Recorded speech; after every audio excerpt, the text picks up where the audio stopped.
what's up, guys? True Boxing here. Thank you for coming back to get hit with the truth. Video today is the what's next for Dillian Whyte, the now once again WBC Interim Heavyweight Champion of the world. He got revenge on former champ Alexander Povetkin, who knocked him out last August, brutally knocked him out in the 5th round of their fight when it looked like Whyte was going to lay out Povetkin. Well, this one he picked up where he left off in the 4th round of that loss to Povetkin.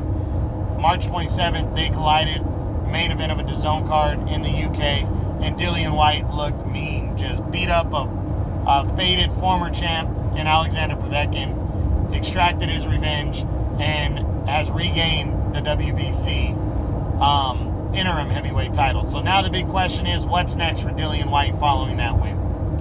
Let's run through the top 10 and see. Because him being the WBC interim champion doesn't guarantee him that he's got a title shot next. But let's see what could happen. So, start with number 1, undefeated WBC champion, Tyson Fury.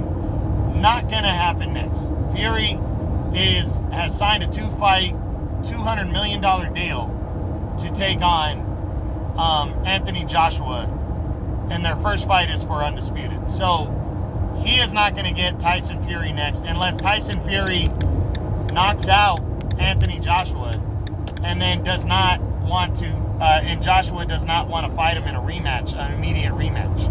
So that's the only way I see Whyte and Fury possibly fighting, is if that goes down. And that could go down, you know. I think Fury would fight Whyte coming off of that win over Povetkin. So I don't think he'd rule it out, but it doesn't seem likely when these guys have already agreed in principle to a 2-fight deal. So doesn't look like it. Number 2 is a rematch with the unified world champion Anthony Joshua.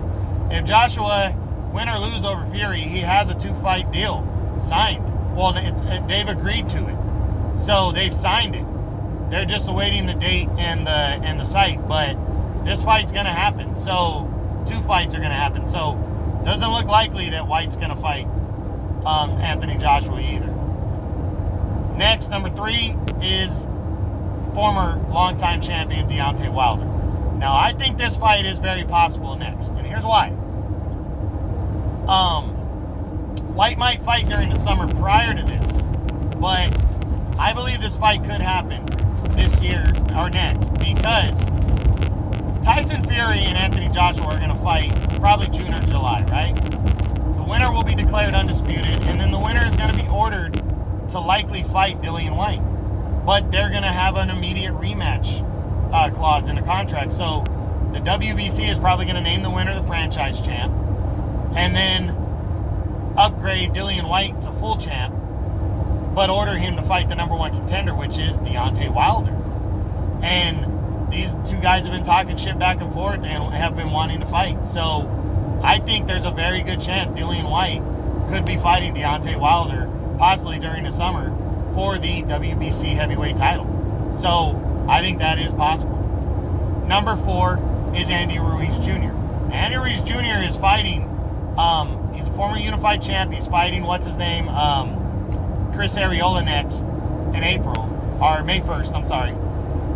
If he's victorious, which most people feel he will be, a showdown with Dillian Whyte, I mean, these 2 guys were talking just last year about fighting. So that seems possible if Deontay Wilder doesn't want to fight Ruiz or Whyte next. You know, I think it seems possible. I still think Ruiz is going to lean towards a showdown with Deontay Wilder, but if the WBC title is possibly at stake, Ruiz is in that mix. So I'm going to lean towards a no, but I do think it could be possible. Now, Dillian Whyte regained the number 5 spot, so he's number 5 for me. Number 6 is Alexander Usyk, the undefeated former undisputed cruiserweight champ. I don't see this one next because Usyk is in a similar position as Dillian Whyte and is likely not going to get a mandatory fight against the winner of Fury and Joshua. So he's probably going to fight Joe Joyce next and then be upgraded to WBO champ and probably have to make a mandatory. But wouldn't completely rule it out. These guys are both with DAZN. Dillian Whyte wants to fight, and I think Usyk wants to fight. And if this is an opportunity at a world title, don't sleep on it. Dillian Whyte could get a crack at Alexander Usyk next. I do think that's possible. Number 7 is former 2-time world title challenger Luis Ortiz. I think this fight's possible if Dillian Whyte wants to take that risk, but I don't think he does. So I think Dillian Whyte's going to stay away from Ortiz. Not going to happen.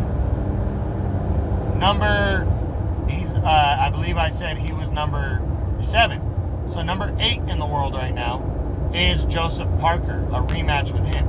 Joseph Parker is fighting Derek Chisora on May 1st. Could him and Dillian Whyte fight next?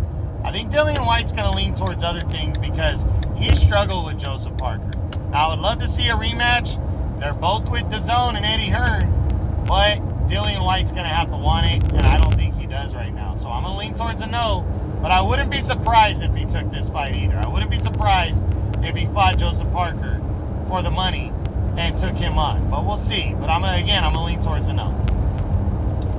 And falling back to number 9 would be a third fight with Povetkin. There's no point in that, so no. And then in 10th right now, I believe I have Michael Hunter. They're tied.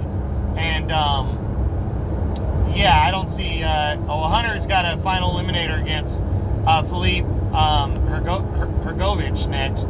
So I don't see Dillian Whyte signing on to fight Michael Hunter. That's an IBF final eliminator. And then... drawn a blank on who I had tied with what's his name at number 10. But Dillian Whyte, as I said, he's got some options. We're going to see what he does, see what he decides on. And he did talk about taking an easy fight. He said he wants Eddie to give him an easy fight for the money. I don't know what that means. I don't know how you make money with an easy opponent. But maybe he just wants to shake off the rust and go get another win.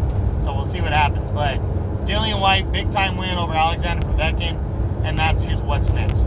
Hope you guys enjoyed it. True Boxing, you've been hit with the truth.